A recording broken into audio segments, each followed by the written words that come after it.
কাল আমরা নবদ্বীপে গিয়ে কি করলাম সেটাই তোমাদের সাথে এই ভিডিওতে শেয়ার করছি। সো হ্যালো বন্ধুরা, তোমরা সবাই কেমন আছো? আমি তো খুব ভালোই আছি, সেটা তোমরা দেখতেই পাচ্ছ। প্রথমেই আমরা গেছিলাম নবদ্বীপ ঘাটে নেমে তারপরে ওখান থেকে কিছু খাওয়া দাওয়া করে পোড়ামাতলায় যাওয়ার উদ্দেশ্যে রওনা হয়েছিলাম। সেখানে গিয়ে প্রথমেই মা ভবতারিণীর দর্শন পেলাম, এরপর পোড়া মায়ের দর্শন পেলাম। আর এই পোড়া মায়ের কিছু কাহিনী আমার জানা আছে, সেটা তোমাদের অন্য কোনো ভিডিওতে শেয়ার করব।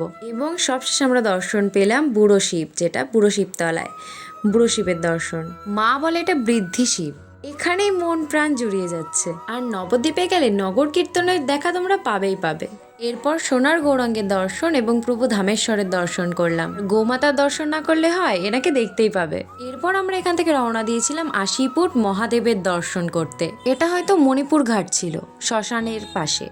দেখেই মন ভরে গেছে, বিশ্বাস করো, আশাটা যেন আমাদের সার্থক। এরপর আমরা মায়াপুরের উদ্দেশ্যে রওনা দিয়েছি। ঘাট থেকে লঞ্চে করে সোজা মায়াপুর ঘাট। আর ওই দেখো দেখা যাচ্ছে মায়াপুর কুয়াশায় ঢেকে গেছে। পুরো ঢুকেই প্রথমে দর্শন করলাম সমাধি মন্দির। তবে এখানকার মানুষজনগুলোকে তো বাচ্চা মেয়েগুলো তো এত পুতুল দেখতে। অনেকটা বেলা হয়ে গেছিল জানো তো, আর আমাদের খিদেও পেয়ে গেছিল। খাবারটা খুবই সুস্বাদু ছিল। এরপরে আমরা রওনা দিয়েছিলাম গোশালার উদ্দেশ্যে। ওরা সবাই এত আদর খেতে পছন্দ করে। আমরা মোট 5 জন গেছিলাম, আর সারাটা দিন আমরা খুবই মজা করে কাটিয়েছি। চলো এই ভিডিওটা এই পর্যন্তই, দেখা হবে তোমাদের সাথে অন্য কোনো ভিডিও।